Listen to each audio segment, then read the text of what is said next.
Boa noite, enfermeiros e aspirantes. Sejam todos muito bem-vindos ao Nurse Talk, que é um projeto que eu criei para entrevistar enfermeiras e enfermeiros incríveis. Para quem não me conhece, eu sou Jade Ottoni, enfermeira emergencista e forense, e daqui para frente a gente vai falar bastante sobre emergência, trauma, enfermagem forense, assim eu espero.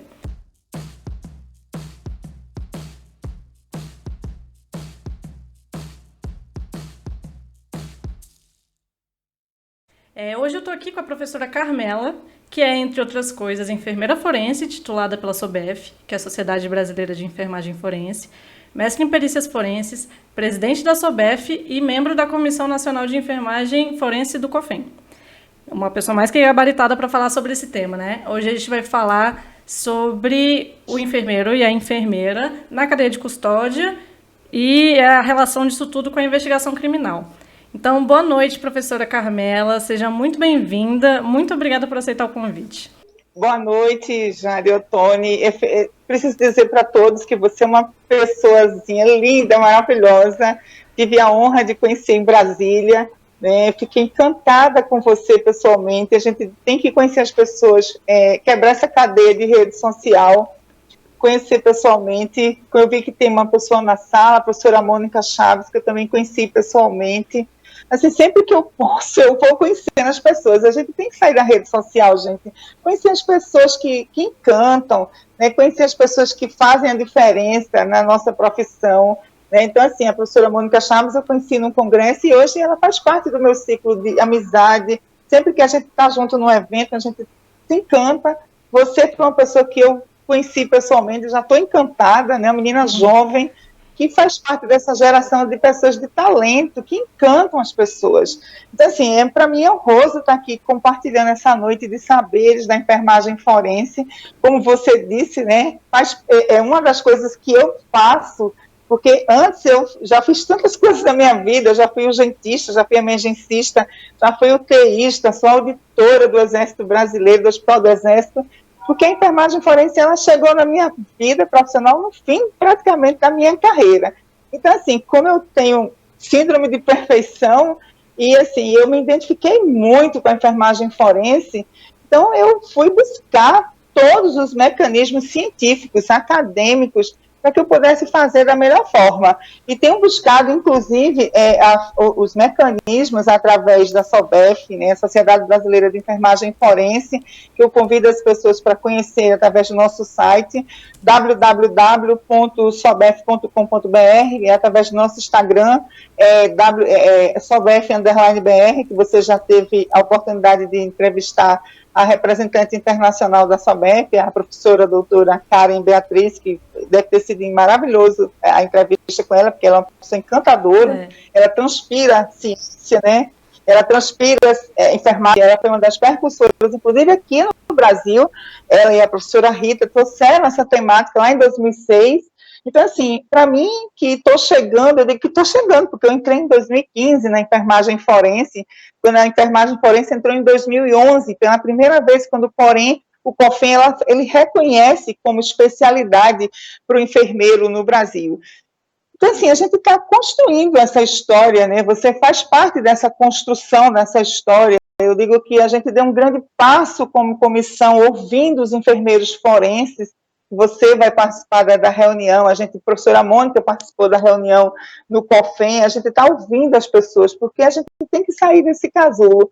A enfermagem forense americana, que a gente toma como parâmetro, levou 40 anos para estar implantada. Então, assim, a gente não pode dizer que a gente não fez nada, a gente já fez muita coisa, de 2011, e ela só foi regulamentada em 2017. Então, se a gente vai observar que de 2017 para aqui 2021, a gente já fez muita coisa. Nós temos aí uma associação e uma sociedade, né, com princípios diferentes, mas buscando a enfermagem forense. Então, assim, hoje a gente precisa realmente de um amparo legal. E aí eu trouxe hoje, né, para que a gente trouxesse, eu trouxe aqui o subsídio através da legislação. Eu gosto muito de ler, as pessoas dizem, você é muito legalista, mas é porque se a gente não tiver as leis, a gente corre o risco de cometer infrações graves, né, do ponto de vista legal, jurídico legal, e do ponto de vista ético. O meu mestrado foi em perícias forenses, eu fui uma das primeiras enfermeiras a fazer um mestrado numa área que não era da enfermagem. É aqui a universidade onde eu trabalho, eu sou enfermeira da Universidade de Pernambuco, eu trabalho no acolhimento, na tocoginecologia, a gente acolhe as vítimas de violência sexual pela universidade, né? Eu fui a primeira enfermeira aqui, uma das primeiras enfermeiras do mestrado, um mestrado que era específico, né, para médicos, odontólogos e advogados, e a gente brigou para que esse mestrado fosse multiprofissional, e hoje ele tem, eu digo que ele é uma diversidade, e quando a gente abre um mestrado nessa área de perícias, de diversidade, a gente aprende muito, né, a gente aprende, troca saberes, e assim, hoje eu faço parte da comissão de perícias forenses do AB, assim, como das primeiras enfermeiras que chegou lá, eu digo assim, nossa, é como espaço que a enfermagem vai ocupando, né? E assim, a gente espera que outras OABs convidem outros enfermeiros para estarem lá presentes, porque isso é um espaço do enfermeiro forense, né? Eu não estou lá como membro efetivo, porque eu não sou advogada, eu estou lá como membro consultivo. Então, você veja como a enfermagem forense já me levou longe, né? Então, assim, pretendo fazer um doutorado, eu não sei se eu pretendo fazer o doutorado, as pessoas me perguntam, tenho vontade, mas assim, por outro lado, eu sinto hoje uma necessidade de complementar o meu curso de enfermeira forense com o curso de direito. Eu estou numa dúvida muito grande de fazer o doutorado agora ou de fazer o curso de direito. E estou numa dúvida enorme. Eu estou precisando decidir isso daqui para o final do mês, porque o curso de Direito começa em agosto e o curso do doutorado que eu quero fazer só começa o próximo ano, que é da Universidade Federal de Pernambuco ou da Paraíba, né, porque tem esse link na pesquisa com a violência, porque eu também não quero fazer outra pesquisa em enfermagem, eu também não quero mais fugir dessa área, porque eu já estou no fim da carreira, assim, eu quero começar essa carreira de estudo nessa área. Então, assim, quando você me convidou para falar sobre cadeia de custódia, nossa, é uma gama de coisas que a gente tem para fazer, para trazer a cadeia de custódia para a gente, que a resolução 55, né, a resolução que traz a enfermagem forense, ela diz que nós podemos fazer, e nós podemos de verdade, nós temos conhecimentos técnicos e científicos, e eu sempre digo, não é falta de conhecimento técnico, se a gente consegue fazer uma coleta de material cérvico-uterino, a gente consegue fazer um Papa Nicolau, e a gente consegue dizer se aquela mulher tem câncer de colo uterino, tem coisa mais nobre do que a gente fazer um exame desse, e a gente não consegue colher uma evidência, um vestígio de um DNA. Nossa, a gente tem capacidade de fazer isso sim. Inclusive, aí a gente se depara. Desculpa, professora, mas aqui, inclusive, já falando dessa questão, que eu acho que você trouxe uma questão muito importante, que é justamente sobre o enfermeiro ser um profissional que é habilitado para fazer uma série de procedimentos, tem conhecimento, tem capacitação, né, técnica, científica para realizar esses procedimentos. E nessa questão especificamente, eu ia até falar um pouco disso mais para frente, mas já aproveitando a oportunidade e o gancho, que você falou sobre essa questão de avaliação e exame em vítimas de agressão sexual, por exemplo, e a gente sabe que em outros países é uma atuação já bem estabelecida do enfermeiro forense, né? Justamente porque é uma forma de se evitar até que aquela vítima tenha que fazer todo aquele percurso do hospital para a delegacia, para o IML, repetir a história, né? Ser examinada mais de uma vez, reviver aquele trauma, né? Então, na verdade, além de isso melhorar a assistência, isso melhora, assim, muito a vivência da vítima, né? Com aquela experiência que já foi muito negativa, mas não faz aquilo ser uma situação pior, né?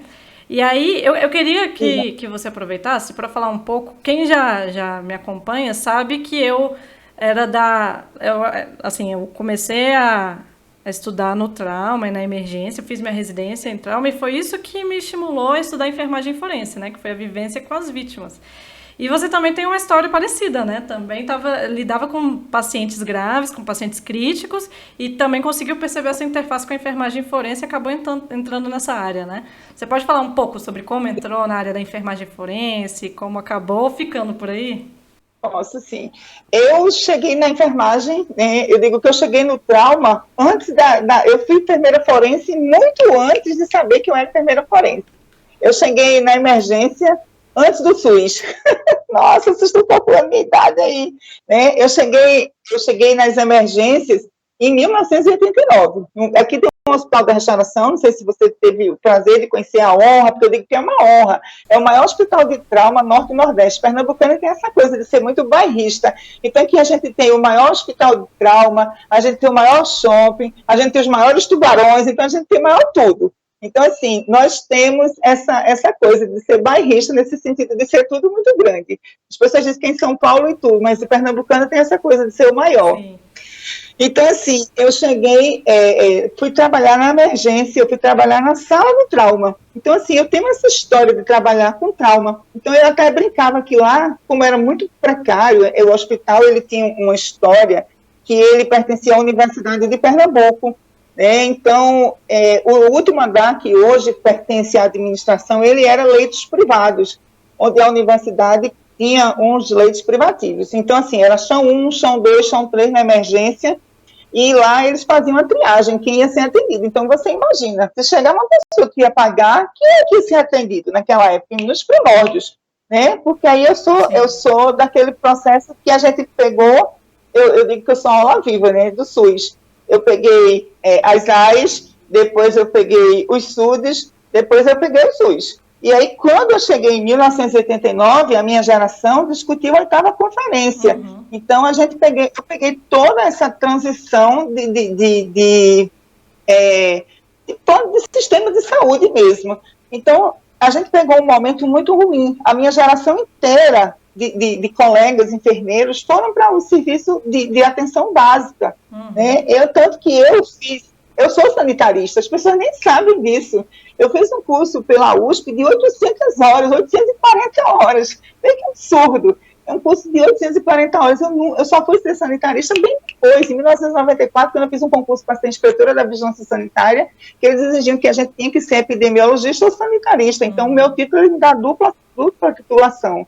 Mas eu sou sanitarista, mas eu sou urgentista. Então, eu fui da base. Né? Eu trabalhava, a gente não tinha cama, a gente não tinha nada. Chegava um TRM e a gente botava no chão com papelão. A gente marcava chão 1, chão 2, chão 3.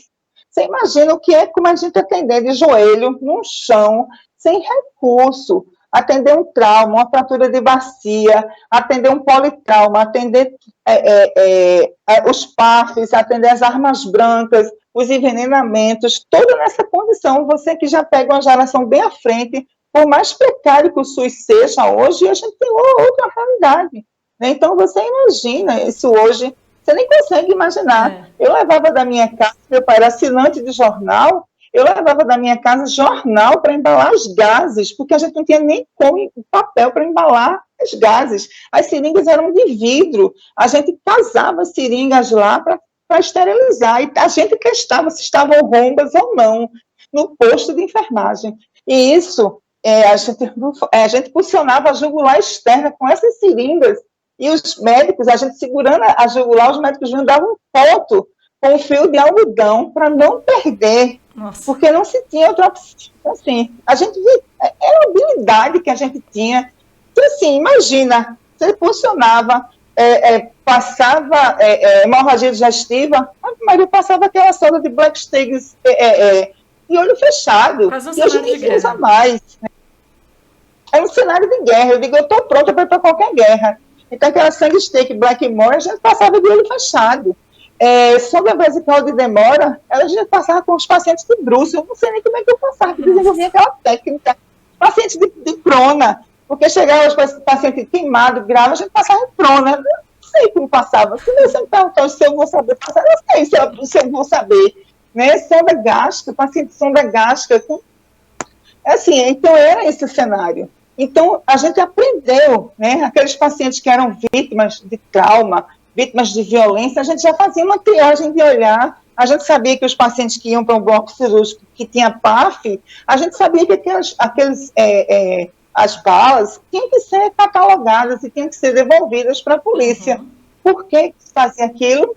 Não sei, naquela época. Mas a gente sabia que tinha que ter um cuidado com aquele corpo, com aquele paciente, que não podia se perder, porque a gente tinha que registrar, passar o paciente que tinha bala, que tinha que receber as balas quando o paciente saía. Então, você veja, a gente já tinha uma cadeia de custódia fria ali, fraca, mas já existia essa preocupação, e ninguém nunca chegou para mim para dizer que aquilo era uma cadeia de custódia.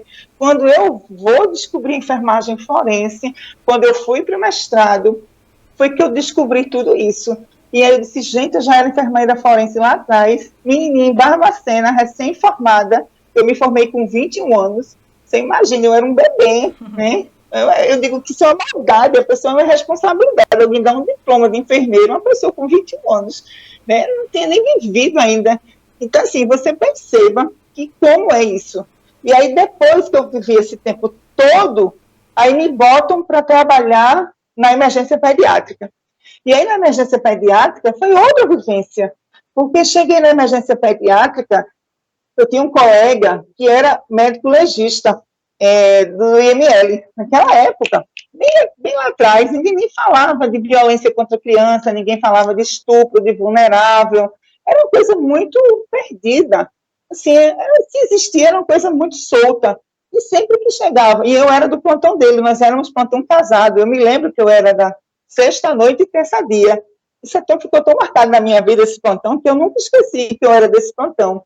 E aí, sempre que chegava criança, né, vítima de trauma, de agressão, e eu já tinha um feeling, de tanto que ele me dizia, olha, hematoma, sangramento, é isso aqui. Assim, eu fui forjada, né, pelo olhar dele. Não foi uma coisa que eu fui buscar na academia. E quando chegava, ele dizia assim, isso aqui, ó, isso é estupro, essa criança foi violentada. E assim, ele, como era o médico legista, ele já ensinava assim, as pessoas que estavam lá, o procedimento. Então, era a gente que ia para fazer o prontuário, o relato, como era, como não era. Então, você vê, foi importante viver isso lá atrás. Então, quando eu tive possibilidade de crescer do ponto de vista profissional, né, então já sabia o que era aquilo. Quer dizer, sabia entre aspas, né? Sabia, eu tinha um conhecimento da importância, logicamente, eu fui estudar. Eu não sabia, não estou sendo arrogante com não isso. Não sabia de maneira sabia, formal, mas conhecia. Eu tive percepção de como aquilo foi importante para minha eu me identifiquei, aquela coisa que faltava e que chegou para mim naquele momento.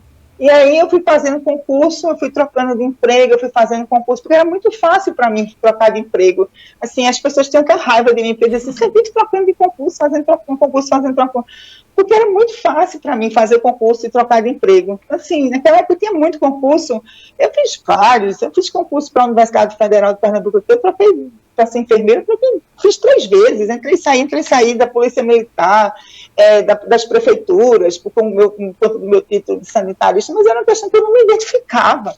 E aí eu fiz concurso para a Universidade de Pernambuco, eu fui aluna, eu fui cria da casa, né, como a gente diz, a gente é cria da casa, então a gente se identifica com a questão da política, da instituição, os professores, aquela possibilidade do sonho, né, do sonho americano, do sonho de juventude. E aí, quando eu fui parar na oncologia pediátrica, nada a ver comigo, né? Nossa, eu entrei em depressão. Assim, me identifiquei demais com as crianças, eu não tinha filho, e aí aqui era uma pobreza franciscana, as pessoas não tinham de internar e ficavam no corredor do hospital. Então, eu recém-casada, não tinha filhos, e na oncologia pediátrica eu levava os meninos para minha casa. E aí, os meninos começaram a morrer e eu comecei a ficar com depressão. Sim. Depressão. E aí, chegou um ponto que eu disse, não dá mais para eu ficar aqui. Isso aqui não é meu lugar, não. Eu estudei para cuidar de gente, não foi para cuidar de gente que morre, não. Aí, a psicologia da universidade fez um laudo para mim que eu tinha que cuidar de gente que estava viva, porque eu estava muito depressiva. Aí me mandaram para a UTI neonatal. Nunca tinha trabalhado com neonatologia. E disse, eu vou ficar aqui só passando uma chuva. Eu passei 18 anos. Aí, quando eu já estava de abuso mesmo, de neonatologia, de 18 anos, para quem ia passar só assim, um ano, 18 meses, aí me disse, não, você vai agora trabalhar na ginecologia, cuidando das vítimas. Eu disse, meu Deus, vou fazer o que lá? Não sei nem o que eu estou fazendo aqui. Aí foi exatamente assim, vamos, né? Estou fazendo um desafio, já estou no fim da carreira mesmo. Aí me identifiquei, comecei a conhecer as vítimas, comecei a me inteirar, a gente tem um programa lá muito bonito, e assim foi ficando, aí também foi ficando, já estou no fim da carreira mesmo, não vou mais sair, né? Então, Assim, a minha vida foi muito plural, então, assim, a enfermagem é muito plural. Sim. Eu amo fazer o que eu faço, faria de novo, entendeu? Assim, E foram vários ambientes fantástico, que eu sempre... propiciaram esse contato, né, com a enfermagem forense. Vamos aproveitar, já que você É, falou na questão da cadeia de custódia já algumas vezes aqui, que a gente vai abordar isso um pouco hoje, talvez algumas pessoas que estejam assistindo não saibam o que é uma cadeia de custódia, né? O que é uma cadeia de custódia e qual que é a importância de se manter a cadeia de custódia, de se cuidar da cadeia de custódia, como ela deve ser organizada para já se pensando no desfecho, né, daquela vítima, não só no atendimento de emergência ela, mas também na própria questão jurídica e legal que pode vir depois daquele atendimento.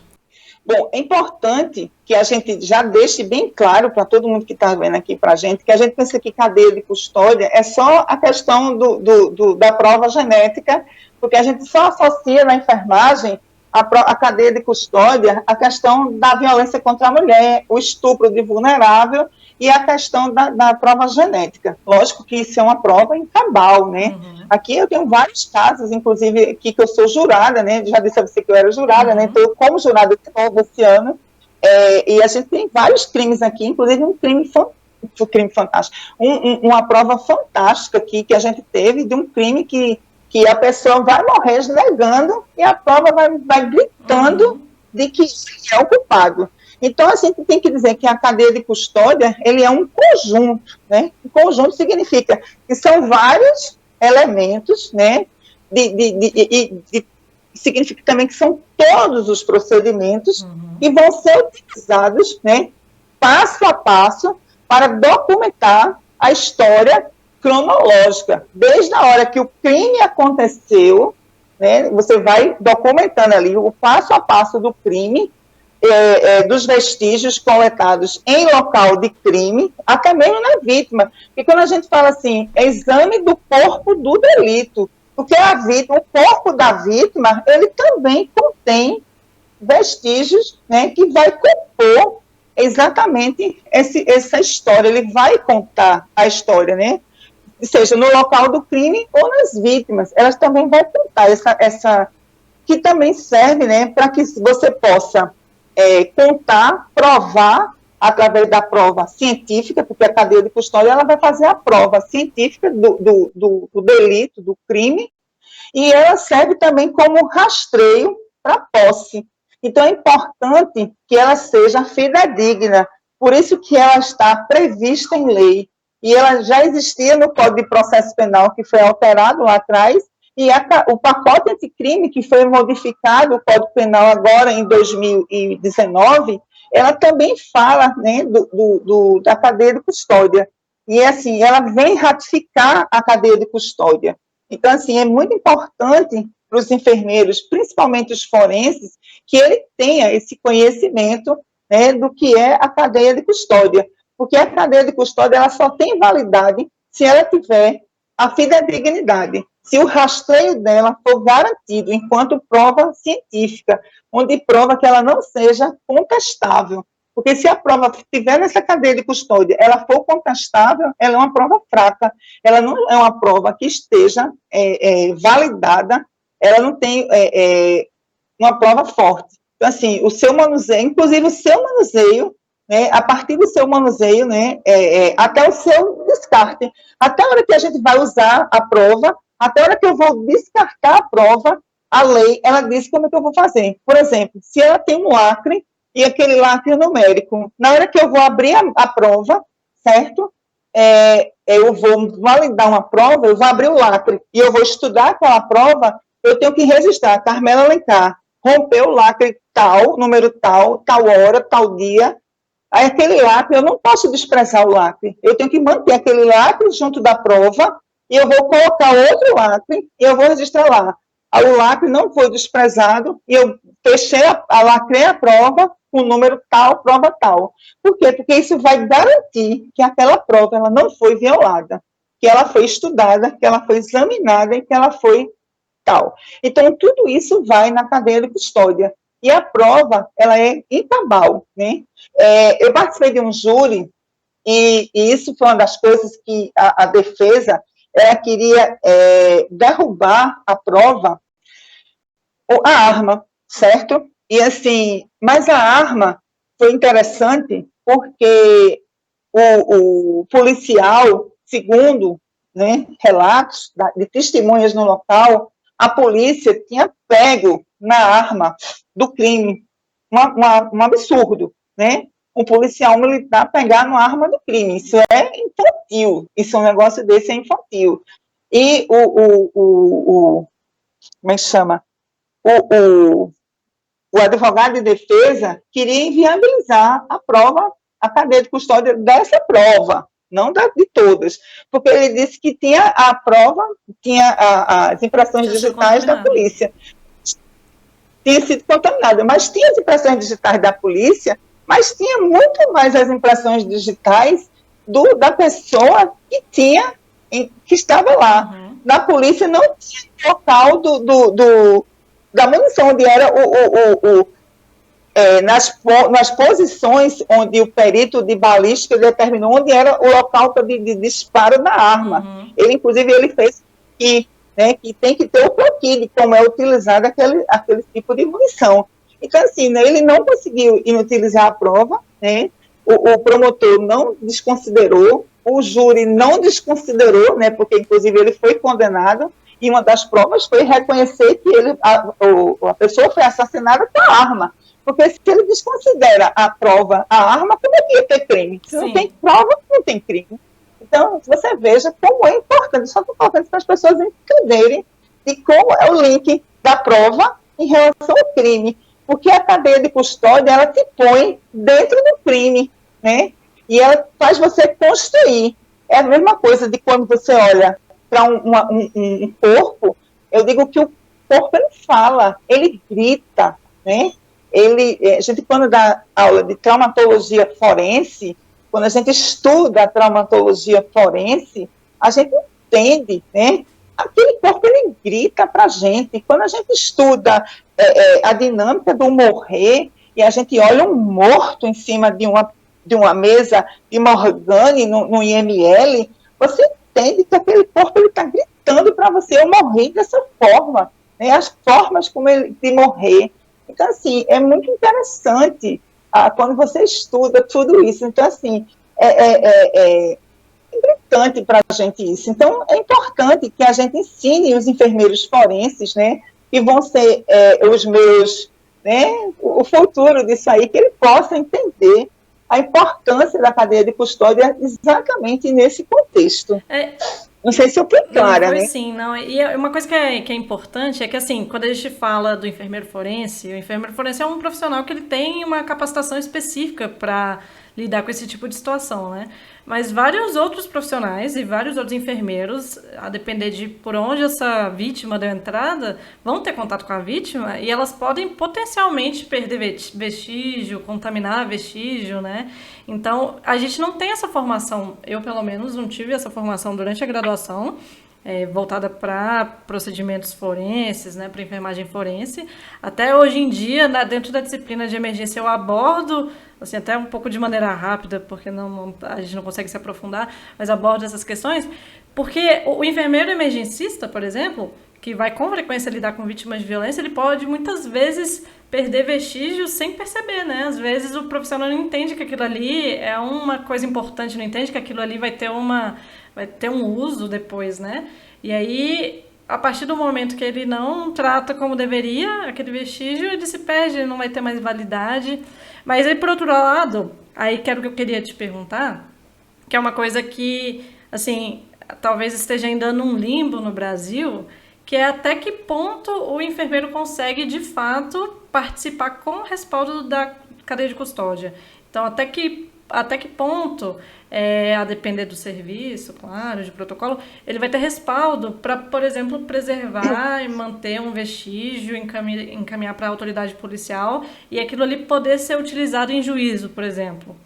E como a enfermagem forense, o desenvolvimento da enfermagem forense no Brasil pode contribuir para isso? Veja só, a sua pergunta é maravilhosa para mim. É o meu sonho de consumo. Eu diria assim que eu tenho 2 sonhos de consumo na minha vida. Eu ir para aquelas praias maravilhosas, ir para, meu Deus, eu esqueci aqueles resorts flutuantes, que a gente possa ficar lá no Índico, por ali, né, que é muito distante da minha realidade, mas é meu sonho. Depois do Covid ainda ficou mais distante ainda, porque eu morro medo do Covid, que eu tive um Covid. Mas o sonho que eu tenho dourado para mim é a gente implantar a Resolução 556 de 2017, ela na íntegra, porque ela é perfeita. Né? Se a gente conseguir implantar a Resolução 556 da enfermagem forense no Brasil, que eu digo que ela é perfeita, como uma resolução para iniciar a enfermagem forense, porque eu digo isso porque eu participei da comissão que a gente fez a leitura da carta consulta que foi feita, né, aberta, para que as pessoas colocassem. As pessoas pensam que uma resolução ela sai do nada, mas ela saiu exatamente do que as pessoas escreveram. A gente só foi lá com uma pessoa que tinha mais experiência, porque ninguém tem experiência da enfermagem forense, né? Ninguém faz enfermagem forense praticamente no Brasil. Então, voltando aqui para a sua pergunta, que eu digo que é o sonho de consumo. A gente tem uma legislação no Brasil que, inclusive, ela é muito, não vou dizer que ela é arcaica, porque o pacote anticrime ela é uma legislação jovem. Ela foi publicada em 2019, ela está em pleno vapor, extremamente jovem, mas é uma legislação que é extremamente corporativista. Eu não sei se você sabe, as pessoas que estão nos assistindo sabem, que ela só reconhece o perito, né, médico como capaz de fazer o exame de corpo de delito. Então, isso aí, nem o exame bucomaxilofacial, nem o perito, nem alguns estados é que eles têm o perito odonto legal. Aqui em Pernambuco nós não temos um perito odonto legal. Então, isso é um retrocesso. A gente tem que dar às pessoas que a lei do seu exercício profissional para que eles sejam um perito oficial naquela área de competência. Então, esse eu acho que é o grande desafio que a enfermagem forense ela tem para frente. É conseguir, dentro desse ordenamento jurídico que já existe aí, um espaço para que a gente não viole e a gente possa fazer uma cadeia de custódia que possa ser validada e que possa ser reconhecida.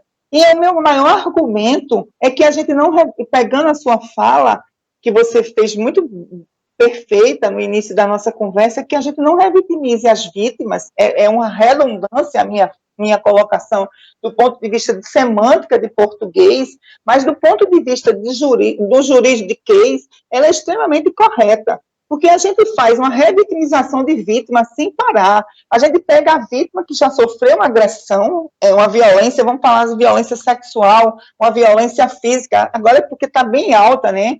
A ex-esposa do DJ, porque é muito bom, não que ela sofra uma violência, mas que aconteça com pessoas que são esclarecidas, pessoas que são famosas, porque isso traz a discussão para o debate. É bom que seja isso exposto, coloca... né? Que traz a discussão para um centro de debate, porque a gente acha que aquele tipo de violência só acontece na classe social baixa. Aquilo acontece independente, é transversal, independente de ser na baixa, na pobre, na alta. A classe média alta, ela tem vergonha de se expor. E aí, por isso que ocorrem os feminicídios. Aquela moça, ela foi muito esperta, porque ela escapou da morte, porque ela se expôs. Então, aquilo ali foi uma forma preventiva, ela ganhou um salvo-conduto para não morrer. Então, assim, ela gritou para não morrer, porque o feminicídio, ele começa ali. Ela parou o feminicídio, porque ele ia matá-la. Aquilo ali é o início do feminicídio. Mas voltando aqui para a nossa fala, né? Então, a gente precisa ter um ordenamento jurídico que nos permita ter a cadeia de custódia. Aí a gente vai lá para o decreto-lei, né, que é o Código Penal, que é de 1941, onde ele foi agora remoçado, ele foi feito uma plástica de remoçar nele, com o código o pacote anticrime. Ele diz lá, né, ele alterou o artigo 158, aí ele pega o artigo 158A até o artigo 158F, ele disserta sobre a cadeia de custódia, mas em nenhum momento, ele fala que outro profissional possa fazer, né, a cadeia de custódia. Mas, em algum momento do CPP, ele diz o seguinte, que na ausência do perito oficial, você pode fazer a perícia e assinar por 2 peritos não oficiais, né, com notório saber na área.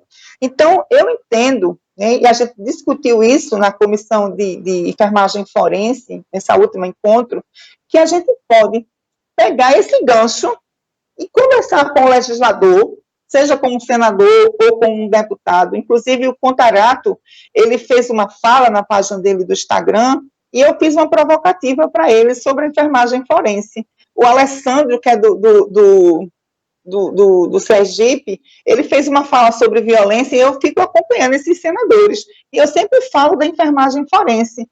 Pode não dar em nada, mas um dia que ele ouvir falar da enfermagem forense, ele vai dizer, não, alguém, eu sei que são os assessores dele, mas alguém vai dizer, só, essa enfermeira falou aqui sobre enfermagem forense, vamos, de repente, se interessar, vamos chamar ela aqui, vamos chamar a sociedade, vamos chamar, eu sempre falo, SOBEF, Comissão Nacional, né, para, de repente, alguém se interessar.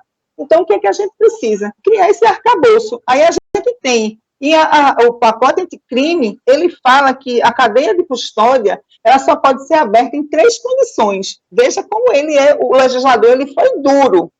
Ou na delegacia, cartorialmente, né, na hora que o delegado, ele vai lá, ele abre um inquérito administrativo, um inquérito policial, ou na cena do crime, né, na hora que está lá a cena do crime, ele abre a cadeia de custódia, aí, por isso que ele bota aquelas plaquinhas 1, 2, 3, porque cada daquela é um elemento da cadeia de custódia, certo? Ou no exame de corpo de delito no Instituto de Medicina Legal, que é o caso dos estupros, dos vulneráveis, etc. e tal. Mas em nenhum momento ele usa a palavra hospital, ele sequer usa a palavra médico. Então a gente nem pode dizer que é contra a enfermagem. Nem o médico, eu trabalho num serviço que nem o médico pode fazer. Por quê? Porque ele não é um médico perito oficial. Só o médico perito pode fazer. Então veja como a gente encontra. Aí você atende a mulher, né? Você atende a vítima, vamos falar da vítima de uma maneira geral. E eu vou te trazer um exemplo que não seja da violência sexual. Eu não sei se vocês me acompanharam, eu fico acompanhando esses casos, porque eu gosto de entender aquela história do delegado que tem uma barba, que colecionava arma, né, não sei, parece que é do Goiás, que ele disse que criou uma situação dizendo que a mulher ia matar ele, a noite todinha, falando com a amiga, dizendo que a mulher ia matar ele. Aí, no fim, a mulher foi quem morreu. E ele ficou com tiro no abdômen, quase não morre, e na balística, a mulher não tinha provas, não tinha balística, resíduo de pólvora na mão, não tinha resíduo de pólvora na mão, e não tinha, e a bala que matou-a não era uma bala de suicídio, pelo ângulo, que a balística também ela fala, né? E aí, ele, né, a balística fala, é outra ciência que eu sou apaixonada, é a balística fala, ela diz o ângulo, ela diz a arma, ela diz tudo. A pauta foi lá, foi você, né? Ela só não diz, mas ela diz, né? Quem acompanha a balística sabe. E aí, o que acontece? O pessoal do hospital lavou as mãos do delegado para ele ser operado e apagou-se todo o vestígio, se é que ele tinha. Sim. Então, ninguém pode dizer também que foi ele. Então, é mais um caso sem resposta. Ninguém também pode acusar, porque se você não tem prova, você também não tem crime, né? Então, você não pode, eu tenho dúvida, é um crime contra a vida? Sim, é um crime contra a vida, mas você não pode acusar ninguém, porque eu acho, o achômetro. Então, veja, tudo isso é muito sério. Então, a cadeia de custódia ali foi mal feita, foi frágil, mas você não tem como provar. Então, é o caso da questão da violência sexual. Então, quantos crimes poderiam ser solucionados ou, pelo menos, rastreados? E ali você tem o DNA, ali você tem o desenho de um crime, porque você tem a vítima, você sabe onde a vítima estava, o horário que a vítima estava, então você tem todo um desenho do predador, né? Você sabe como ele seleciona a vítima, o porquê dele selecionar. Então, você sabe até se ele seria réu primário ou não. Então, na hora que você cruzasse aquele gene, se você pudesse fazer aquela coleta que a gente sonha com a enfermagem forense, né, você teria um perfil gênico de um estuprador. Então, veja que fantástico. Eu não estou falando de coisas de outro mundo, eu estou falando de ciência. Então, a gente teria um perfil gênico, um perfilamento gênico de um estuprador e quando ele fosse alcançado, né, a gente teria como identificar se ele era ou não um réu primário. E ele nem precisaria ser acusado por outras mulheres. O perfil genético dele já ia dizer quantas mulheres ele estuprou no Brasil, o tipo de mulher, para que ele nem fosse mais estuprado, né? E você veja que fantástico isso seria se isso fosse implantado. Quantas vítimas a gente ia evitar desse sofrimento? Mulheres que não vão procurar a delegacia, não vão procurar o IML, porque elas têm medo, né? Porque até muitas vezes elas sabem quem são os agressores. E se a gente pedisse essa permissão, se a gente desse um termo de consentimento e elas tivessem a confiança de que elas não iam ter a sua privacidade exposta numa delegacia, eu não tenho a menor dúvida que elas estariam ali permitindo aquela coleta ali, né? Então, veja a importância da gente ter. Aí a gente tem uma legislação extremamente cruel, né, com a gente. Aí eu trouxe assim, um resumo de algumas leis para mostrar para você. Esse é o Código Penal, que foi alterado pelo pacote anticrime, né? Aí a gente tem a Lei 13.721, de 2018, que altera o decreto 3689, de 1941, para estabelecer, que ela estabelece que será dada. Veja só como ela é contrassenso. Essa Lei 13.721, de 2018, ela estabelece que será dada prioridade para realizar exame de corpo de delito quando se trata de crime que envolva a violência doméstica e familiar contra a mulher ou violência contra a criança, adolescente ou idoso. Só. Mas ele não diz que prioridade é essa. Caberia em forense aqui, na hora que ela está fazendo, até mesmo a triagem, a classificação de risco. Sim. Como é importante a classificação de risco. Na hora que a gente identifica que é uma violência, na classificação de risco, a gente já poderia separar aquela vítima, né, com a enfermagem forense. Eu estou só dando as possibilidades e mostrando que a legislação ela existe. A gente só precisa criar o arcabouço de que é possível, porque a lei maior, que é o Código Penal, ela diz que não é possível, mas as outras leis, ela abre esse canal, né? Aí a gente tem a lei de 2008, né, que é a lei 11.690, que ela altera o dispositivo da lei 3668, que é o Código Penal, relativo às provas e das outras providências. E a gente tem uma lei que foi sancionada por Michel Temer, considerada a lei do minuto seguinte, né? Essa lei também, ela tem essa possibilidade, porque ela diz que a mulher tem que ser atendida como prioridade nos serviços de saúde quando vítima de violência sexual. Mas ele diz lá que essa prioridade ela é dada pelo Instituto pelos médicos legais. E por que não no ambiente hospitalar, onde ela já está, né? Então, você veja, o legislador ele só pensa lá, ele não pensa lá onde a mulher está sendo acolhida, onde ela está sendo atendida. E sem contar que ela precisa chegar no IML para que isso aconteça, né? Porque em muitas situações ela não vai chegar, ela vai chegar no hospital, a gente vai inclusive detectar, só que a gente tem que convencer ela a registrar o boletim de ocorrência, né? Se ela não quiser registrar o boletim de ocorrência, aquilo ali vai perder ali mesmo na unidade hospitalar, né? Não vai dar continuidade àquele processo. Aí o que acontece? Você tem que primeiro convencer a mulher de que ela precisa ir para a delegacia. Aí, quando ela faz assim, aí na delegacia da mulher, muitas vezes, quem tem lá é um homem. Aí a mulher é um homem que já vai te olhar, ela, né? Olhar com aquele olhar de julgamento, que muitas vezes nem é o olhar do julgamento, mas para quem sofreu uma violência, ela já vai te com aquele espaço, né? A delegacia da mulher atendida por um homem, assim, é meio complicado isso, né? Não que eu estou sendo não estou sendo machista, não estou sendo feminista, mas é o mínimo que a gente espera que numa delegacia da mulher tenham mulheres para atender mulheres. Sim. É o mínimo que se espera, né? Uma sociedade machista, uma sociedade misógina, uma sociedade onde a mulher não tem o mínimo de espaço, onde a mulher é banalizada, é uma mulher ridicularizada. E eu digo isso a você porque eu fiquei chocada, eu fiquei lendo as páginas dos sites onde se repostou a violência, e assim, as pessoas, inclusive eu ficava besta, as pessoas que comentavam a favor do agressor, Eu clicava lá para ver, eu vi enfermeiros, eu vi pessoas do direito. Gente, eu fiquei tão chocada. Como é que a pessoa no Brasil, o Brasil está doente, né? O homem ganhou não sei quantos milhões de seguidores. Então a gente tem uma sociedade doente. A pessoa que cultua a violência é uma sociedade doente. Nós estamos com uma sociedade doente. Então, independente de partido político, eu estou falando de violência. Então, nós estamos com nossa sociedade está doente. Então, a gente não pode acatar isso. E aí a gente volta aqui de novo para o nosso tema.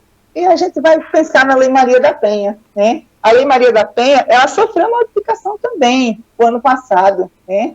Ela sofre outra alteração. Ela diz que a notificação compulsória, ela não é apenas para que você faça o registro epidemiológico, mas que você tem que fazer um registro policial. E aí eu fico, sabe, Jade, pensando até que ponto isso é benéfico para nós, profissionais da área de saúde. Porque a gente fazer um registro de algo que a gente sabe que os processos não vão seguir, é muito complicado isso. Porque seria interessante se a delegacia fizesse a abertura do inquérito policial compulsoriamente, a gente registrou e eles abrissem. Mas se é um termo de consentimento, ninguém pode abrir um processo à revelia. A gente sabe que não pode. Porque lá atrás tem outra legislação que diz que para você abrir qualquer processo, a pessoa tem que autorizar. Então, assim, são leis que são criadas, elas não se articulam. Elas são meio são desártricas, né? Dizendo assim, o nosso conhecimento biológico, são desártricas. Então, você começa a estudar a legislação, e assim, são recortes que eu trouxe aqui para a gente fazer o debate. Se alguém que está na nossa plateia quiser participar, fica à vontade, fazendo perguntas aí. São desártricas, porque o que é que a gente precisa realmente é trazer a cadeia de custódia para a abertura dela por quem faz o primeiro atendimento. Trazer a cadeia de custódia com legislação para quem cuida do paciente, porque é isso que eu queria trazer no princípio. Porque a gente tem que entender que lá na Constituição, a gente fala que o bem maior do cidadão e da cidadã é a vida. Então, nada se antecede a não ser o cuidado com a vida. Então, antes de eu pensar em cadeia de custódia, antes de eu pensar em pacote anticrime, antes de eu pensar no minuto seguinte, eu tenho que pensar que eu tenho uma vítima e eu não tenho que pensar em preservar nada. Se eu puder preservar, eu tenho que preservar. Mas eu tenho que pensar que eu tenho que cuidar daquela vítima. Se aquela mulher estiver sangrando, desculpe, dane-se, eu vou pensar em preservar a vida daquela mulher. Porque se ela chegar toda lacerada, me desculpe, ela vai ser higienizada, ela vai para o bloco cirúrgico, porque eu não vou perder aquela vítima, não. Agora, se eu tivesse o poder de fazer a cadeia de custódia ali, enquanto antes de eu higienizar, eu ia fazer a preservação do vestígio dela tranquilamente. Né? Que até... Eu conseguiria. Não, aquela questão que a gente discutiu sobre, muitas vezes, o enfermeiro que faz o primeiro atendimento, que muitas vezes não tem uma capacitação, ele perde muitos vestígios, porque, obviamente, a prioridade é a segurança, mas muitos vestígios que ele poderia, mesmo não tendo a competência ou a habilitação para preservar, ele poderia evitar perder, por exemplo, né? Então, se para o atendimento ele precisa remover as roupas, por exemplo, ele pode remover do jeito certo e isso vai evitar ele perder os vestígios, né? Não significa que ele vai parar o atendimento ou vai postergar alguma parte do atendimento para ter esse cuidado, né? Só que ali durante o atendimento de emergência, né, no caso que a gente está dando exemplo, né, no atendimento de emergência, vai ser o primeiro contato que aquela vítima vai ter com qualquer outro profissional, e ali seria a oportunidade de se evitar perder um monte de elementos da cadeia de custódia, né? E aí não existe esse respaldo. Aí você veja, a gente não tem técnica de guardar a roupa. Por exemplo, a roupa a gente tem que cortar pelas costuras, eu tenho que preservar os tiros, eu tenho que preservar a facada, eu tenho que preservar o sangramento, porque inclusive o sangramento, a marca de sangramento, ela fala se o sangramento ele foi gotejado, se ele foi espirrado, se ele foi, né, involumoso. As marcas de sangue, elas falam para a posição que a vítima estava na hora. Ela disse para mim a posição que a vítima estava, a posição que ela foi agredida. Então, assim, eu tenho que secar aquela roupa na temperatura ambiente, eu não posso acondicionar ela em saco plástico, eu tenho que acondicionar ela em saco de papel. Então, eu teria que ter toda essa estrutura dentro do meu serviço, e a gente não tem isso nas emergências, pelo menos aqui em Pernambuco eu não tenho, né? Eu fui com a professora Betise, que foi minha professora de mestrado, aqui, foi minha orientadora do mestrado, que ela é enfermeira também, é professora, foi coordenadora da emergência da restauração, e a gente pensava em fazer um trabalho, um piloto, na verdade, para o meu mestrado, com a cadeia de custódia. E aí fomos falar com o pessoal aqui da Civil. A gente desistiu na primeira conversa, porque a gente viu que eu ia perder meu tempo, né? Assim, no sentido de que você sabe que o mestrado é muito rápido. Até que eu conseguisse resolver isso, eu tinha perdido um bom tempo da minha pesquisa. E assim, ela disse, olha, Carmela, sua ideia é maravilhosa, eu ia comprar a sua ideia, mas fica para o doutorado. Assim, porque não tem como, porque não é que as pessoas não queriam. Porque a pessoa disse assim, você é uma pessoa que a gente confia, mas é você. Você não vai estar lá 24 horas por dia. Sim. Sim, você veja, as pessoas personalizam, trazem para você. Não é para que seja Carmela Jadeotone, tem que ser para, né? Tem que ser para as pessoas, para um serviço. Não pode ser para mim, para você, tem que ser para um serviço. E na hora que a gente tiver uma lei, aí essa lei vai ser para o Brasil. E a gente tem que sair dessa coisa de amador, porque o Brasil ele é muito dessa coisa do quintal, é muito da reserva do mercado. As pessoas têm medo que as outras profissões cresçam. E a gente não pode negar que a pandemia foi ruim, mas para a enfermagem foi muito bom, porque a gente quebrou o ovo e a gente botou a cara para fora. A sociedade hoje conhece o que é um enfermeiro, conhece o que é um técnico, conhece o que é um auxiliar de enfermagem. Então, ela sabe o papel e a importância que a gente tem na sociedade. E agora a gente tem que preservar esse papel, mesmo que passe a pandemia, e a gente buscar esse espaço através da legislação. E isso é uma luta que vai ser incansável. A gente está vivendo momentos duros no mundo, não é só no Brasil.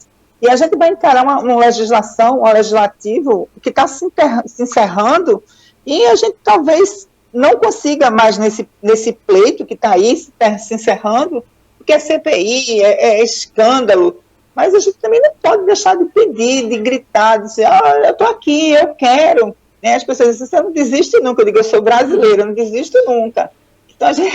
Então, assim, eu acho que é isso, o caminho é esse, é cobrar. E essa cadeia de custódia, para mim, ela tem que ser da enfermagem, ela tem que começar nos hospitais, porque eu digo às pessoas, você vai arranjar mais trabalho para a enfermagem, não é que a gente vai arranjar mais trabalho, é porque nós somos os mais habilitados, nós somos preparados, nós temos competência e nós temos o poder de fazer a ponte entre o serviço de hospital e a justiça. E o contato direto com o paciente. Nós temos vínculos fortes com o serviço de saúde, nós temos vínculos fortes com a humanização da vítima, nós temos vínculos fortes podemos criar vínculos dentro da academia, criar disciplinas que fomentem esse estudo. Isso é muito simples no sentido de que a gente pode aprender esse saber. Eu não vejo como não aprender esse saber. Então, assim, não tem como a gente não aprender, porque isso aí é um benefício para a sociedade, não tem como a gente negar que isso vai ser um benefício para a sociedade. Menos impunidade, né? Menos revitimização de pessoas, né? Criar uma cadeia de custódia confiável, criar o vínculo de você ter o início, porque muitas vezes o paciente leva um tiro lá no morro, não sei aonde, né? E quando ele chega, a cadeia de custódia, que a polícia chegou, o paciente já foi operado. Né? E começou, eu digo isso, que eu nem tinha essa noção toda, quando a gente vai para um jurado, a gente vê. O laudo do IMS é uma cicatriz cirúrgica de não sei quanto metro, mas não tem o que foi que a bala pegou. Né? O paciente não tem. Como é que você pegou? O dono dessa criatura não morreu, mas aí o pessoal bota, não, como eu vi, né? o promotor dizendo assim, não, esse prontuário aqui desse paciente,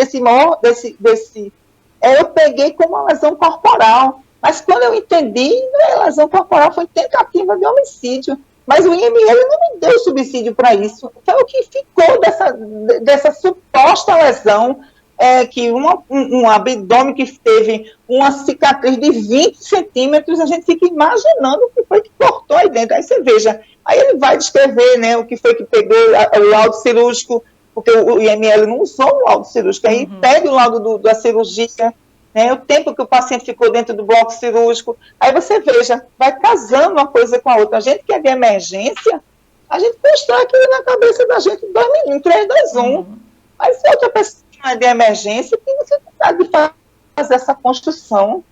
Aí, se você tem esse poder, poxa, isso é fantástico. Com certeza. Né? Eu acho fantástico, eu me sinto sedutor. Eu já presenciei várias situações em que a vítima era uma vítima de agressão, ou de perfuração por arma de fogo, ou de perfuração por arma branca, que quando a autoridade policial até chegou a visitar a vítima no hospital, mas depois de já terem sido feitos todos os procedimentos possíveis, o paciente já tinha tomado banho, já, assim, né, já tinha se perdido tudo ali, e aí quando ele chegou, ele conseguiu só coletar a história mesmo, né, porque o que podia ter sido observado ali, de vestígios materiais, não existia mais, né. Professor, e o que você acha, quais que você acha que são os próximos passos e o que tem que ser feito para que isso seja uma realidade? Isso que a gente tem discutido aqui, para que essa cadeia de custódia funcione, para que os enfermeiros possam fazer parte dessa cadeia de custódia e que isso realmente possa ser inserido no sistema jurídico e legal. Bom, eu agora vou falar enquanto Comissão Nacional, né, a gente vem ouvindo os enfermeiros, ouvindo as experiências exitosas que os enfermeiros vêm fazendo, as experiências de pesquisa. A comissão tem tentado ver se consegue algum serviço que já esteja implantando isso, mas é aquilo que eu lhe disse, a gente esbarra na legislação e, enquanto comissão, a gente tem redigido uns documentos e a gente está tentando realmente um projeto de lei que modifique ou as legislações que já existam, incluam esse termo, enfermagem forense pode, né, coletar o vestígio dentro da unidade hospitalar, iniciar a cadeia de custódia, que esse é o sonho que a gente tem, eu acho que meu cedo, de quem está nos assistindo, não é de todo mundo, isso não é uma coisa de Carmela, é de todo mundo. Porque quem entende de enfermagem forense sabe que isso é um sonho de verdade, né? Para o trauma, para a vítima de violência sexual, para a vítima de agressão, para a gente criar um laudo, né? Na hora que você atende. Porque a gente tem que entender que isso é o começo de tudo, para abrir processo. Então, assim, esse é o sonho que a gente tem e a gente espera conseguir, né? Porque eu acho que as coisas estão caminhando tão bem para a enfermagem, que eu acho que quando a violência está uma epidemia, a gente pode dizer que se fosse uma doença infecto-contagiosa, nós estávamos vivendo hoje uma epidemia, porque a violência não é do Brasil, ela é do mundo. E as sociedades, elas estão criando artifícios para detectar meios de minimizar e atender essas vítimas, né? Então, assim, o Contarato também tem projetos de lei para acolhimento das vítimas, e eu estou lá, bombardeando os senadores também, quem puder falar, faz feito eu, fica de formiguinha, sabe? E o senador lá da Ju, ele disse que depois da CPI eu podia agendar uma videoconferência, que ele vai tentar receber a gente, uma videoconferência. Edgar Mamoli, ele mandou uma mensagem para mim pelo Instagram, que mandou um e-mail da funcionária, da secretaria dele, que ele vai, depois da CPI, que eles estão de recesso, né, agora, em agosto, ele vai, que eu tentasse marcasse com a assessoria dele, que ele vai receber a gente para uma reunião. Pelo menos já foi um bom retorno, eu considero um bom retorno. Sim, com certeza. Às vezes a gente fica um pouco sem perspectiva, né, sem saber por onde ir, o que fazer para ajudar, quais são os caminhos para dar certo, mas quando a gente vê algumas coisas que já potencialmente já podem dar certo, já dá uma perspectiva e um ânimo, né, para a enfermagem forense no Brasil. Aí ele me mandou essa mensagem, eu estava em Brasília, quando eu estive agora, aí no meio da reunião, aí ele me mandou essa mensagem, eu disse, olha, Coutinho, Aí o doutor Coutinho disse, eu queria que o senhor entrasse em contato no meu nome, que eu sou o presidente da comissão, né? Porque eu pedi em nome da comissão e ele disse que ia atender, porque eu acho que está mais peso, né? Em nome do Conselho Federal, é uma coisa que vai alterar a vida de todo mundo, né? E aí, ao vencer as pessoas que estavam lá, que tinham recebido isso, eu fiquei muito feliz, porque é uma luta que a gente faz todo dia, sabe? Quem me conhece sabe que eu respiro a enfermagem 24 horas por dia. Então, assim, é um sonho mesmo, assim, aquela coisa, já vamos lutar para que dê certo, que a gente tem que abrir caminhos para as pessoas que estão vindo. Eu sempre digo, eu já estou com a minha vida resolvida, eu entrei na enfermagem forense, assim, por um sonho, de ver aquilo que eu sempre queria que aquilo existisse. Então, eu vi aquilo concretizado na minha frente. Agora, vamos concretizar para que ela exista de fato e de direito, para que as pessoas busquem a especialização como mecanismo de opção de renda e trabalho, não só como uma vaidade acadêmica, porque hoje ainda é uma vaidade acadêmica, né? As pessoas podem se dar o luxo de fazer a enfermagem forense como uma vaidade acadêmica, mas ela ainda não tem, assim, um retorno que a gente espera. Ela dá um retorno emocional, de conhecimento amplo, mas a gente quer que não seja só isso, ela traga retorno financeiro, e as pessoas te escolham para você trabalhar naquele serviço, porque você tem, um diferencial no seu currículo ter enfermagem forense. Então, eu espero nisso. Quando eu fui trabalhar em UTI, as pessoas dizem assim, você está fazendo o que na UTI? Aqui não tem espaço para enfermeiro, não. Bom, me botaram aqui, eu vou aprender. Então, assim, hoje eu vejo a UTI cresceu, né? A gente tem leis, a gente tem tudo. Então, assim, não funciona a UTI sem um enfermeiro. Não. E eu cheguei na UTI, eu fui aqui no Hospital dos Servidores, no concurso que eu fiz, eu fui a primeira enfermeira dessa UTI.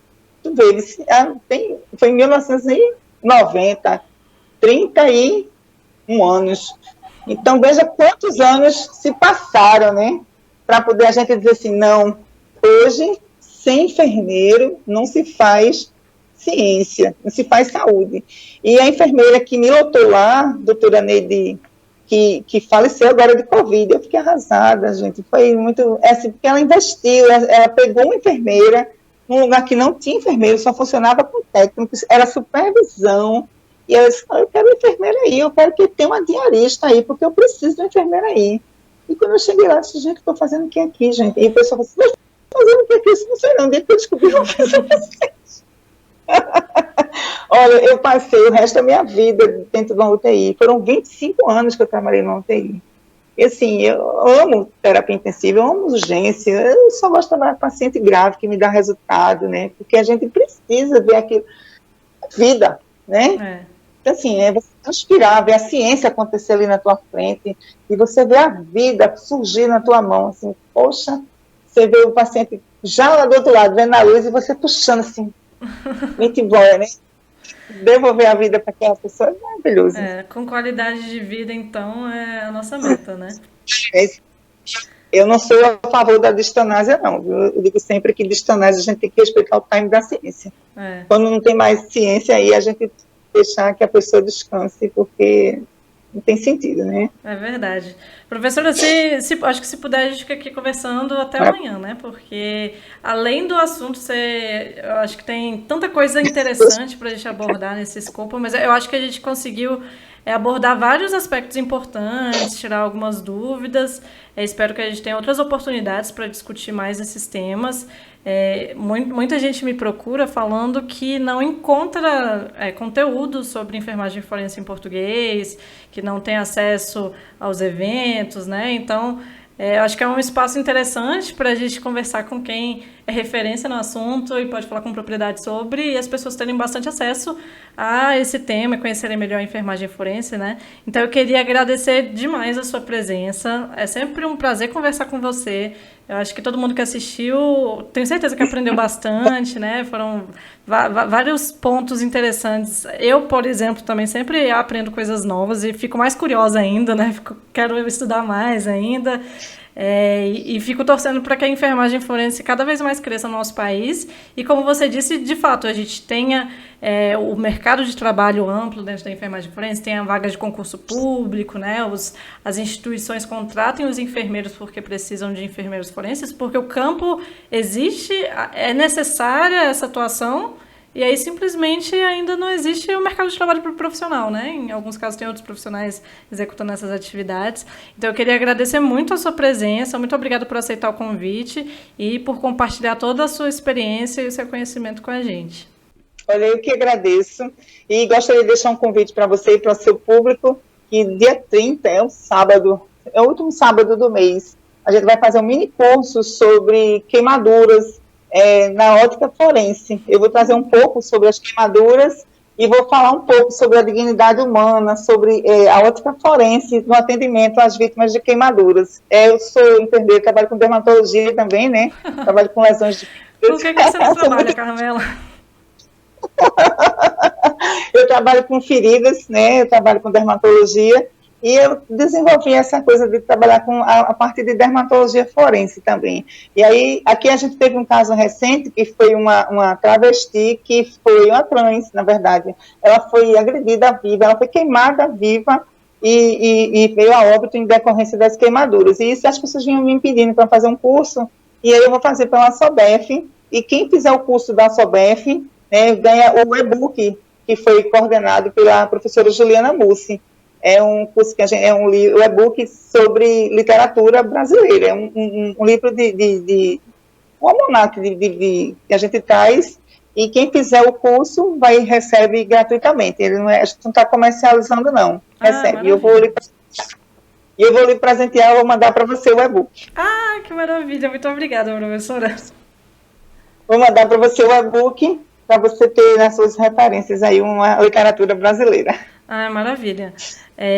Inclusive, aí a gente já aproveita e divulga aí também, que eu mesma fiquei super interessada, quero participar. Então, muito obrigada a todo mundo, boa noite. Muito obrigada, professora. Muito obrigada, foi muito boa noite, muito obrigada mesmo, viu?